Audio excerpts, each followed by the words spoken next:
News বাংলার এখনকার prime time news নিয়ে আপনাদের সাথে আছি আমি সোমার। আপনারা দেখছেন নিউজ বাংলা নেটওয়ার্ক।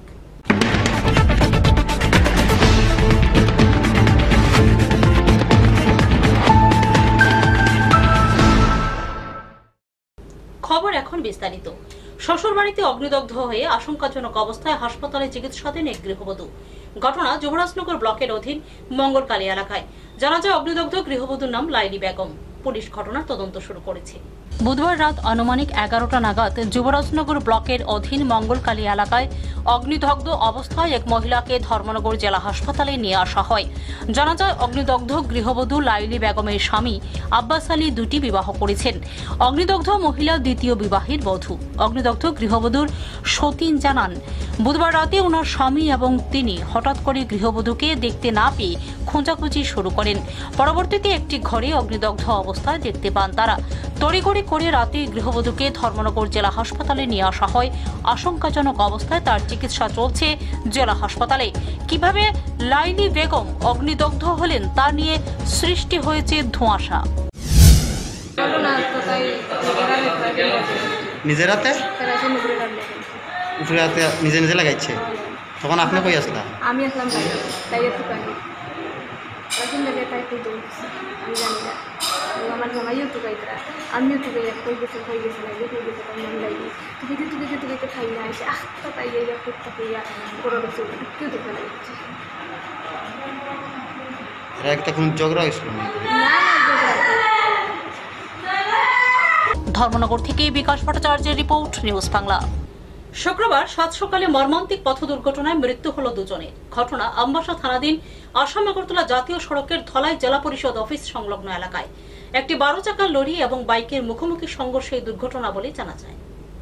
NL01N0176 নম্বরের একটি 12 চাকার লরি আগরতলার উদ্দেশ্যে যাচ্ছিল। আমবাসা জেলা পরিষদ সংলগ্ন এলাকায় এসে একটি বাইকের সাথে মুখোমুখি সংঘর্ষ হয়। এই ঘটনায় বাইক চালক পেশায় রাজমিস্ত্রি জীবন দেবনাথের মৃত্যু হয়। তার বাড়ি আমবাসার চান্দ্রাইছড়া এলাকায়। বাইকে থাকা অপর দুই আরোহী আহত হয়। ঘটনার সময় রাস্তার পাশ দিয়ে রিয়া নমশূদ্র নামে 16 বছর বয়সী এক স্কুল পড়ুয়া গৃহ শিক্ষকের বাড়ি যাচ্ছিল। পরবর্তী সময় গাড়িটি এসে তাকে ধাক্কা মারে, এতে সে আহত হয়। অগ্নি নির্বাপক দপ্তরের কর্মীরা এসে আহতদেরকে ধলাই জেলা হাসপাতালে নিয়ে যায়। সেখানে গেলে কর্তব্যরত চিকিৎসক রিয়া নমশূদ্রকে মৃত বলে ঘোষণা করেন। বাকি আহত দুজনের চিকিৎসা চলছে জেলা হাসপাতালে। ঘটনার খবর পেয়ে সাথে সাথে ঘটনাস্থলে পৌঁছয় আমবাসা থানার পুলিশ। তবে এই ঘটনার সাথে যুক্ত লরি চালক বর্তমানে পলাতক। এই ঘটনার পরিপ্রেক্ষিতে রাস্তার দুদিকে আটকে পড়ে প্রচুর গাড়ি। আশপাশের লোকজন এসে ভিড় জমায় ঘটনাস্থলে। ঘটনাকে কেন্দ্র করে শোকের ছায়া নেমে এসেছে গোটা এলাকা জুড়ে। পুলিশ ঘাতক গাড়িটিকে আটক করে আমবাসায় থানায় নিয়ে যায়। আজকে সকালে একটা খবর পাচ্ছি জওহরনগরের জগন্নাথ মন্দিরের কাছে একটা অ্যাক্সিডেন্ট হয়েছে। তো সেই খবর পাওয়ার মাত্র আমরা এসে দেখছি যে একটা 12 চাকার NL01N0176 গাড়ির সাথে একটা TR02F 566 একটা গাড়ি অ্যাক্সিডেন্ট হয়েছে। সেই অ্যাক্সিডেন্টে বাইক চালক জীবন দেবনাথ জায়গাতে স্পট ডেড হয়েছে এবং হাসপাতালের মধ্যে আরেকটা রাস্তা দিয়ে নিজের বাড়ি যাওয়া একটা মেয়ে নাম রিয়া নমশূদ্র সহ হাসপাতালে রেখে দেওয়া হয়েছে। আমবাসা প্রতিনিধি রিপোর্ট, নিউজ বাংলা। তেলিয়ামুড়া চাকমাঘাটের মৎস্য দপ্তরে চাকুরিরত এক সরকারি কর্মচারী নিপুল রায়ের উন্মত্ত তাণ্ডবে গুরুতর আহত যুবক। ঘটনা তেলিয়ামুড়া থানাধীন পঞ্চায়েত সমিতি হল সংলগ্ন এলাকায়। পরে আহত যুবক সুদীপ ধরকে তেলিয়ামুড়া মহকুমা হাসপাতালে প্রেরণ করা হয়। পাশাপাশি নিপুল রায়কে আটক করেছে পুলিশ। বৃহস্পতিবার সন্ধ্যা রাতে তেলিয়ামুড়ার পঞ্চায়েত সমিতির হলের পাশের একটি পার্কের পেছনে নিজ বাইক দাঁড় করিয়ে ঘন কালো অন্ধকারে তেলিয়ামুড়ার চাকমাঘাটের মৎস্য দপ্তরে চাকুরিরত এক সরকারি কর্মচারী বেশ কিছুক্ষণ ধরে দাঁড়িয়ে থাকেন। কিন্তু স্থানীয় এলাকাবাসীরা সেটা বেশ কিছুক্ষণ ধরে প্রত্যক্ষ করে ওই এলাকার মহিলারাও ভয়ে আঁতকে ওঠে। ঠিক তখনই ওই এলাকার সুদীপ ধর নামে এক যুবক পথ দিয়ে নিজ বাড়িতে যাচ্ছিল। তখন ঘড়ির কাঁটায় সন্ধ্যা আনুমানিক 8টা নাগাদ। গভীর অন্ধকারে ওই সরকারি কর্মচারী নিপুল রায়কে বাইক নিয়ে দাঁড়িয়ে থাকতে দেখলে তাকে জিজ্ঞাসা করা হলে প্রথমে শুধুই সরকারি কর্মচারী নিপুণ রায় তাদের বিশ্রী ভাষা প্রয়োগে গালিগালাজ করতে থাকে, যা সভ্য সমাজে কোনোভাবেই মেনে নেওয়া যায় না। তখন আচমকাই দুজনের মধ্যে কথা কাটাকাটি শুরু হয়, কিন্তু এখানেই শেষ নয়।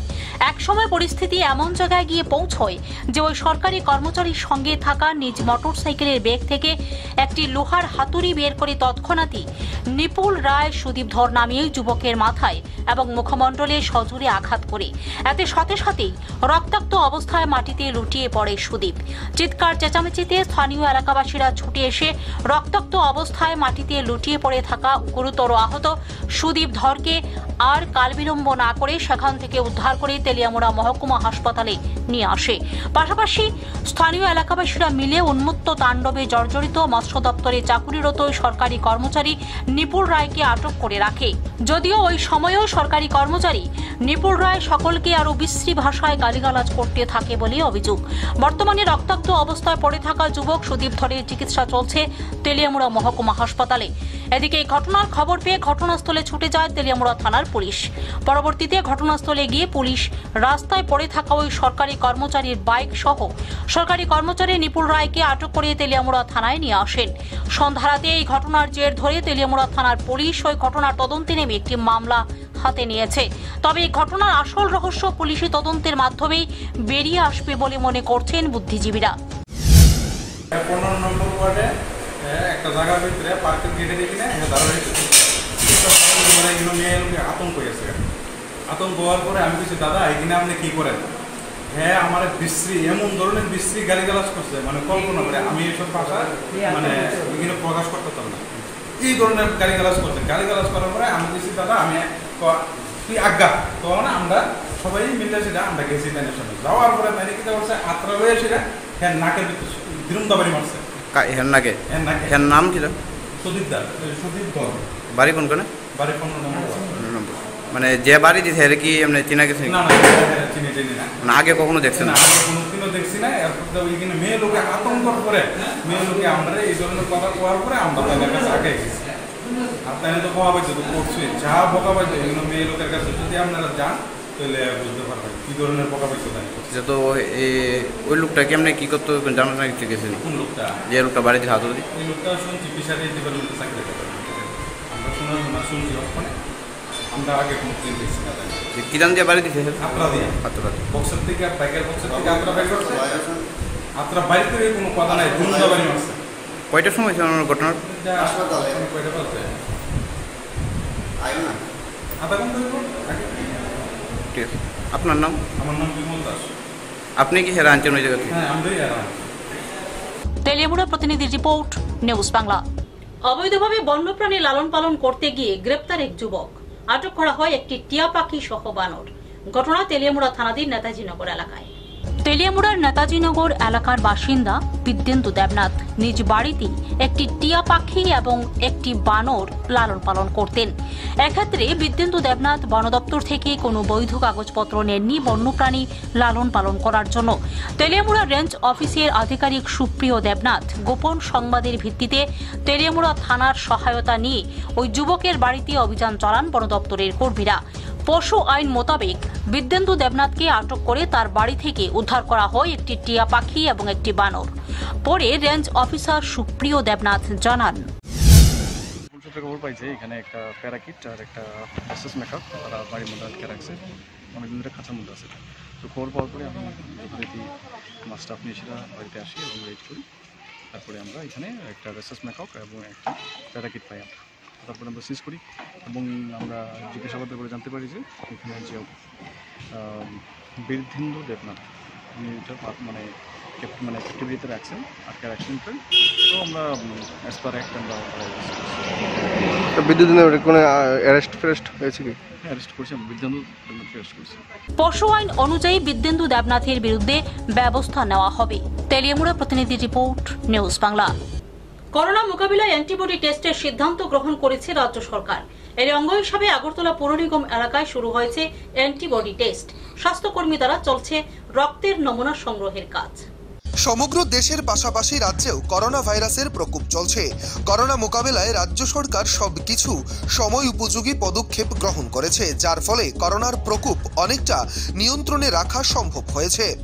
এই পরিস্থিতিতে রাজ্য সরকার অ্যান্টিবডি টেস্টের সিদ্ধান্ত গ্রহণ করে। সেই মোতাবেক রাজ্যব্যাপী চলছে অ্যান্টিবডি টেস্ট। আগরতলা পুর নিগম এলাকায়ও বৃহস্পতিবার থেকে শুরু হয়েছে অ্যান্টিবডি টেস্ট। এদিন পুর নিগমের ৩৫ নম্বর ওয়ার্ড এলাকায় অ্যান্টিবডি টেস্টের জন্য রক্তের নমুনা সংগ্রহ করা হয়।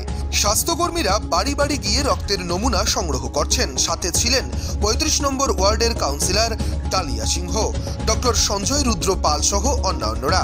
কাউন্সিলর ডালিয়া সিংহ জানান, রাজ্য সরকার এটি একটি ভালো সিদ্ধান্ত গ্রহণ করেছে।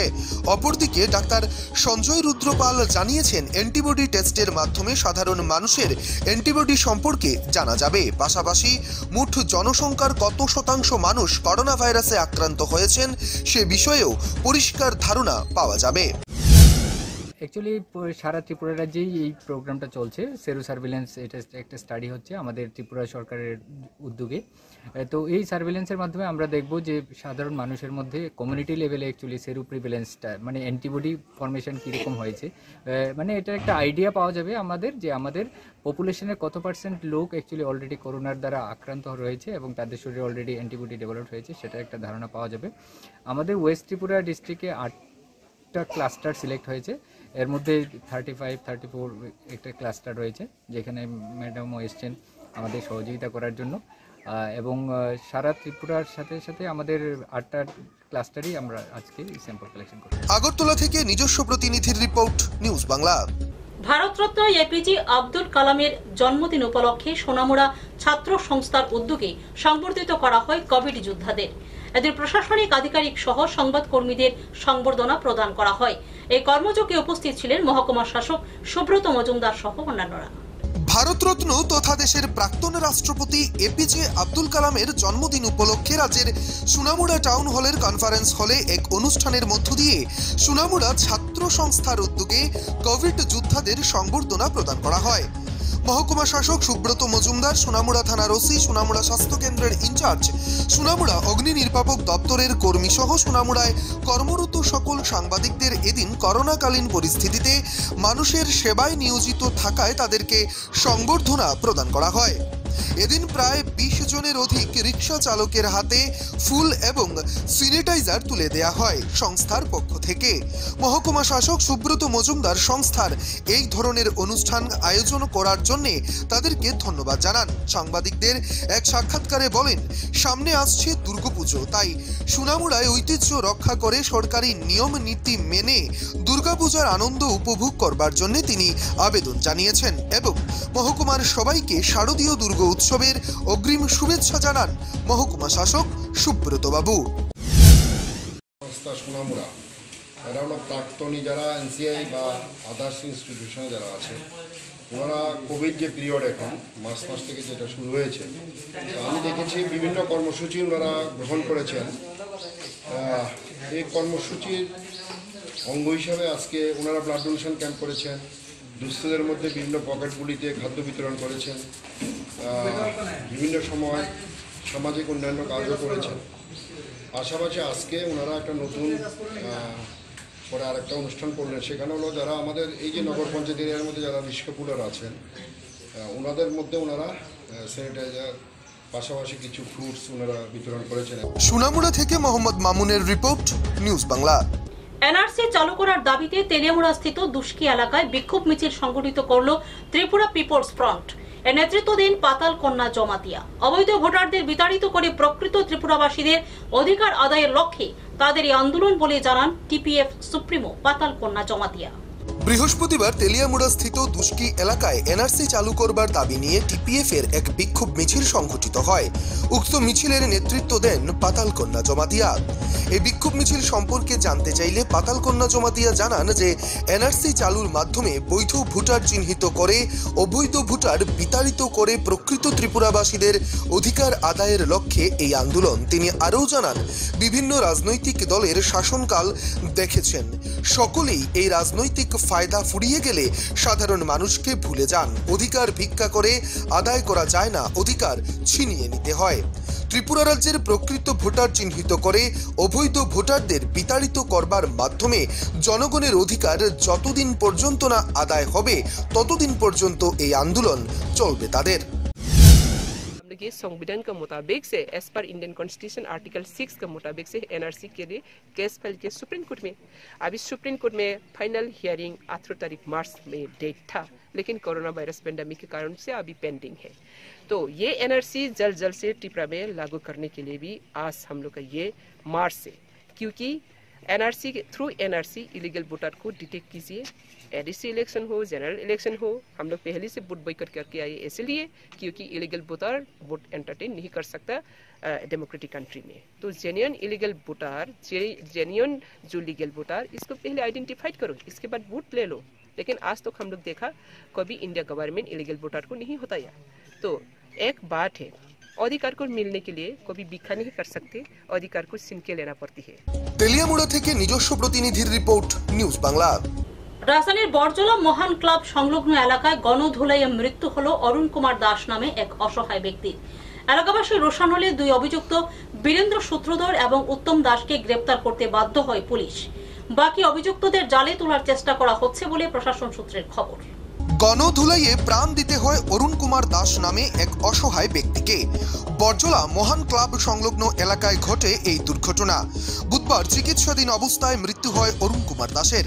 তার বাড়ি বরজলা টিআরটিসি সংলগ্ন এলাকায়। তার মৃত্যুর পর এলাকাবাসীদের পক্ষ থেকে অভিযুক্তদের শনাক্ত করে গ্রেফতারের দাবিতে সড়ক অবরোধ করা হয়। তারপরই পুলিশ প্রশাসন নড়ে চড়ে বসে। অরুণ কুমার দাসের মৃত্যুর ঘটনায় পুলিশ বুধবার রাতে গ্রেফতার করে দুই অভিযুক্তকে। ধৃতরা হল বীরেন্দ্র সূত্রধর এবং উত্তম দাস। সদর মহকুমা পুলিশ আধিকারিক চিরঞ্জীব চক্রবর্তী জানান, ধৃতদের বৃহস্পতিবার আদালতে সুপাঠ করা হয়েছে। বাকি অভিযুক্তদেরকেও জালে তুলবার চেষ্টা চলছে। ঘটনার তদন্ত জারি রয়েছে বলে জানিয়েছেন সদর মহকুমা শাসক চিরঞ্জীব চক্রবর্তী। যে কেসটা আসলো, এটাতে কোন আসামি অ্যারেস্ট হয়েছে? দুজন তো আমরা অ্যারেস্ট করেছি কালকে। অ্যাকর্ডিংলি আমাদের কাছে ইনফরমেশন আসার পরে আমরা অ্যারেস্ট করেছি দুজনকে। তো এখন ওদেরকে কোর্টের প্রোটেকশন করা হবে। আর আগে যে কেসটা ছিল এটার সাথে মার্ডারের যে সেকশন এটা রয়েছে অলরেডি, এখন কোর্টের প্রোটেকশন হবে। আগরতলা থেকে নিজস্ব প্রতিনিধির রিপোর্ট, নিউজ বাংলা। ত্রিপুরাল্যান্ডের দাবি সহ 5 দফা দাবি আদায়ের লক্ষ্যে বৃহস্পতিবার 24 ঘন্টার এডিসি এলাকা বন্ধের ডাক দেয় আইপিএফটি এবং তার শাখা সংগঠনগুলো। বন্ধকে কেন্দ্র করে রাজ্যের বিভিন্ন স্থানে পিকেটিং করে সংগঠনের নেতাকর্মীরা। দাবি পূরণ না হলে বড়সড় আন্দোলনের হুমকি নেতাকর্মীদের। অতি সত্বর ত্রিপুরাল্যান্ড গঠন কেন্দ্রীয় গৃহ মন্ত্রক থেকে যে হাই লেভেল কমিটি গঠন করা হয়েছিল তার পূর্ণাঙ্গ রিপোর্ট প্রদান করা, 125তম সংবিধান সংশোধনের মাধ্যমে দ্রুত আইনে কার্যকর করা সহ 5 দফা দাবিতে বৃহস্পতিবার সকাল 6টা থেকে 24 ঘন্টার এডিসি এলাকা নিয়ে বন্ধের ডাক দেয় আইপিএফটি এবং তার শাখা সংগঠন। এই বন্ধকে কেন্দ্র করে রাজ্যের বিভিন্ন স্থানে পিকেটিংয়ে নামে আইপিএফটি এবং তার শাখা সংগঠনের নেতাকর্মীরা। এদিন জাতীয় সড়কের মাধববাড়িতে রাস্তায় বসে বিক্ষোভ দেখায় আইপিএফটি ও তার শাখা সংগঠনের কর্মীরা। পুরানো হয় টায়ার। একই রকম ভাবে এডিসির সদর দপ্তর খুমলুঙে যাবার রাস্তা কলাবাগানে অনুরূপভাবে বন্ধের সমর্থনে রাস্তা আটকে চলতে থাকে পিকেটিং। ত্রিপুরাল্যান্ডের দাবি পূরণ না হওয়া পর্যন্ত আন্দোলন কর্মসূচি ধারাবাহিকভাবে চালিয়ে যাওয়ার হুঁশিয়ারি দেন তারা। ইতিমধ্যেই 5 সদস্যের এক প্রতিনিধি দল 5 দফা দাবি নিয়ে দিল্লি গেছেন। এই দাবিগুলো নিয়ে কথা হবে কেন্দ্রীয় মন্ত্রকের সঙ্গে, কিন্তু দাবিগুলো পূরণের দাবিতে এই 24 ঘন্টা বন্ধের ডাক দেওয়া হয়েছে বলে জানান ইউথ আইপিএফটির নেতৃত্বরা। এই বন্ধকে সফল করে তুলবার জন্য সকলকে ধন্যবাদ জানান তিনি। জনজাতিদের স্বার্থে এই দাবিগুলো তুলে ধরা হয়েছে বলে জানান তিনি। 25 বছরের সিপিএম এর শাসনকালে জনজাতিদের বঞ্চিত রাখা হয়েছিল বলে জানান আতিসার সাধারণ সম্পাদক পিটার দেববর্মা।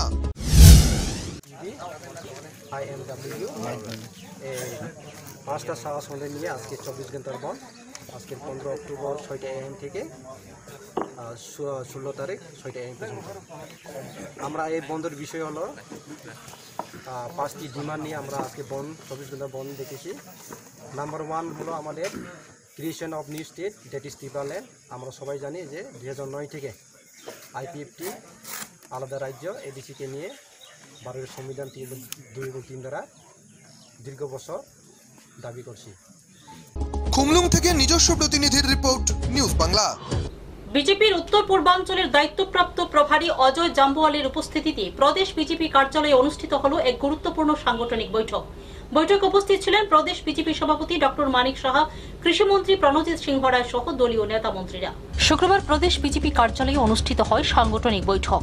এদিনের বৈঠকে উপস্থিত ছিলেন উত্তর পূর্বাঞ্চলের দায়িত্বপ্রাপ্ত প্রভারী অজয় জাম্বুয়াল, প্রদেশ বিজেপি সভাপতি ডক্টর মানিক সাহা সহ দলের নেতা মন্ত্রীরা।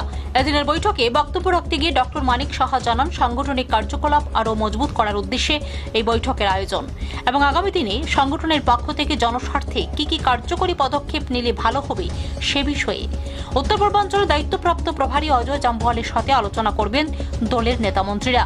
তাছাড়া দলের কিছু বিধায়ক দলীয় কার্যকলাপে অখুশি হয়ে দিল্লিতে যাওয়ার ব্যাপার নিয়ে বলতে গিয়ে তিনি বলেন, দলীয় বিষয় নিয়ে তিনি কিছু বলবেন না। যাই হোক, নিজেদের মধ্যে আলাপ আলোচনা করে সে বিষয়ে মীমাংসা করা হবে বলে জানান তিনি। এদিনের বৈঠকে অন্যান্যদের মধ্যে উপস্থিত ছিলেন পরিবহন, পর্যটন এবং কৃষিমন্ত্রী প্রণজিৎ সিংহ রায়, খাদ্য এবং ক্রীড়ামন্ত্রী মনোজ কান্তি দেব, সমাজ কল্যাণ মন্ত্রী শান্তনা চাকমা সহ দলীয় মন্ত্রী থেকে শুরু করে কার্যকর্তারা। এটা আমাদের north east general secretary organisation Ajay Jamwal ji এখানে এসছেন। তো আমাদের যে সাংগঠনিক বা গঠনমূলক যে ব্যবস্থাপনা, সেই ব্যবস্থাপনাতে উনি এসে সবার সাথে কথা বলেন। তো এর মধ্যে আমাদের কোর কমিটির মিটিং হয়েছে, অফিস বিহারের মিটিং উনি নিয়েছেন, আমরাও ছিলাম, মাননীয় মুখ্যমন্ত্রী, ডেপুটি মুখ্যমন্ত্রী সবাই ছিলেন। আজকে সমস্ত MLA-দের সাথে এখানে কথা বলার জন্য এখানে আজকের এই সাংগঠনিক সভা। আগরতলা প্রতিনিধি রিপোর্ট, নিউজ বাংলা। বিএসএফ এর হাতে গুরুতর আক্রান্ত সুদন মিয়া নামে এক যুবক। ঘটনা কমলাসাগর বিধানসভার মতিনগর এলাকায়।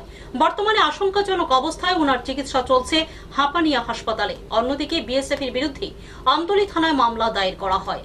কমলাসাগর বিধানসভার মতিনগর এলাকায় তারকাটার বেড়ার ওপারে এক ভারতীয় নাগরিক, যার নাম সুদন মিয়া, বয়স 38 বছর। উনি বিএসএফ এর আইবি থেকে অনুমতিক্রমে তারকাটার বেড়ার ওপারে নিজের জমি থেকে ঘাস কাটতে যান। এমন সময় বিএসএফ এর একজন জওয়ান এসে আচমকা সুদন মিয়াকে মারধর শুরু করে। শুধু তাই নয়, একটা সময় বিএসএফ এর রাইফেল দিয়ে সুদন মিয়াকে মারতে থাকে। তার হাত পাগুলো ভেঙে গুড়িয়ে দেওয়া হয়। বিএসএফ তাকে পা দিয়ে আঘাত করে কাঁদাতে ঢুকিয়ে দেয়। পরবর্তী সময়ে অজ্ঞান হয়ে পড়লে এলাকার জনগণের খবর পেয়ে সেখান থেকে তাকে উদ্ধার করে নিয়ে আসে। পরে রায়েরমোড়া বিএসএফ ক্যাম্পে খবর দিলে কোম্পানি কমান্ডার এসে তাকে এপারে আসার সুযোগ দেয়। গুরুতর অবস্থায় তাকে হাঁপানিয়া হাসপাতালে নিয়ে যাওয়া হয়। বর্তমানে তার অবস্থা গুরুতর জানা যায়। দীর্ঘদিন যাবৎ সুদন মিয়ার রোগে ভুগছিলেন। বর্তমানে এই অবস্থা হলে তার পরিবারটি দিশেহারা হয়ে পড়ে। পরে বিএসএফ এর বিরুদ্ধে আমতলী থানায় মামলা দায়ের করা হয়। এ নিয়ে এলাকায় চাঞ্চল্য ছড়িয়ে পড়ে। তুমুল উত্তেজনা দেখা দেয়। এদিকে এলাকার জনগণের অভিযোগ, দীর্ঘ 7-8 মাস যাবৎ লকডাউনকে কেন্দ্র করে ওই পারের জনগণ এপারে আসতে পারছে না, না খেয়ে থাকতে হচ্ছে। আর এমন সময় এ ঘটনাকে কেন্দ্র করে তার বহিঃপ্রকাশ ঘটতে শুরু করেছে। আরও অভিযোগ, প্রায় সময়ই কোম্পানি কমান্ডার হরজিৎ সিং এর নেতৃত্বে বিএসএফ গিয়ে ওই পারের জনগণের উপর আক্রমণ চালান। শুধু তাই নয়, মহিলারা রাত্রিবেলা প্রাকৃতিক কাজ করতে গেলেও তাদের উপর চড়াও হয় জওয়ানরা। অনেকদিন ধরে এই ধরনের কাজ চলে আসছে বলে জানা যায়। মারার কারণটা কি?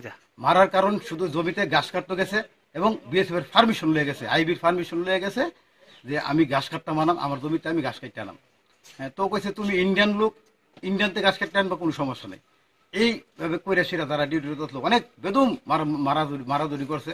এই সভ্য বিচার আমরা আইনের দ্বারা চাই এবং ত্রিপুরা সরকারের কাছে চাই। বিশালগড় প্রতিনিধি রিপোর্ট, নিউজ বাংলা। এখনকার মতো প্রাইম টাইম নিউজ এ পর্যন্তই। আমাদের পরবর্তী সংবাদ দেখার জন্য চোখ রাখুন নিউজ বাংলার পর্দায়।